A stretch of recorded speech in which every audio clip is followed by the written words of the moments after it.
Vinicius. Vinicius. Ah, aquest m'interessa molt. La maldat sobrenatural.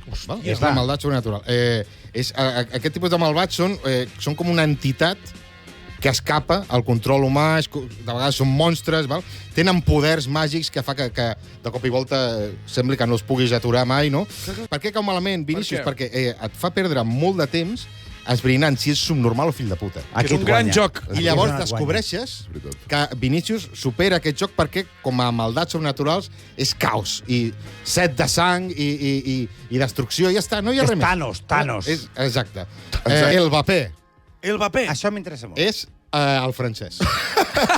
Això no és un arquetip del segons cine, la teoria del cine. però és un per mi, arquetip. si en una pel·li hi ha un francès, és el dolent. És igual. I si tots són francesos, són dolents tots. És una pel·li que va de que tots són dolents. Esta és una pel·lícula dolenta. Llavors, cau malament per què? Perquè és francès. Aires de superioritat, d'aquest rotllo. Tenen aquest rotllo de disfressar la superioritat d'elegància. Quan lo francès es combina amb lo espanyol, es barregen l'arrogància i l'autoritarisme. I què és igual, això? El feixisme. Hòstia, Magí.